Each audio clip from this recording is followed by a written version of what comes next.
नमस्कार मंडळी. तर आज अद्विकच्या स्कूलचा पहिला दिवस आहे. तर तसा तर तो अंगणवाडीत 1.5 वर्षाचा असल्यापासूनच जात होता. त्याला कारण आम्ही सवय व्हावी म्हणून पाठवत होतो. तर आता व्यवस्थित तो सुशी वगैरे सांगतो, स्वतःच्या हाताने पण खातो. तर आम्ही ठरवलं की त्याला आता प्ले ग्रुपला ॲडमिशन घ्यायचं. तर आजचा त्याचा पहिला दिवस होता म्हणून त्याच्या आवडीची भेंडीची भाजी, चपाती वगैरे बनवली आणि आम्हाला सगळ्याला भरलेलं वांगं बनवलं. तर भरलेलं वांगं कोणाला आवडत नाही, सगळ्यांना आवडतं. मला पण खूप जास्त आवडतं. स्वयंपाक वगैरे सगळा बनवून घेतला, सगळं आवरून घेतलं. अद्विकचंही आवरायला घेतलं मी. त्याचं आवरून झाल्यानंतर यांनाही जायचं होतं ऑफिसला.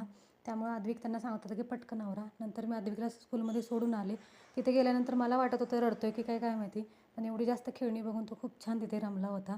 कारण मुलं होती, खेळणी होते, त्याच्यामुळे त्याला काही वाटलं नाही. नंतर घरी आल्यानंतर मी त्याला विचारत होते की आज स्कूलमध्ये काय केलं, टीचर काय बोलल्या वगैरे. तर तो सांगत होता की टिकली लावली, खाऊ दिला वगैरे. तुला आवडलं का विचारलं तर हो बोलला, आवडलं. तर त्याच्यानंतर खूप छान असा त्याचा दिवस आजचा तरी गेला आहे. तर नेक्स्ट डे तर बघूया आपण. तर तुम्हाला एक गोष्ट मी दाखवते. मी 3 ते 4 दिवसापूर्वी एक शिलाई मशीन घेतली शिकण्यासाठी. मला त्यातलं काहीही येत नाही आहे. तर बघूया आता आपण येते की नाही. तर भेटू आपण नेक्स्ट व्लॉगमध्ये. तोपर्यंत बाय बाय.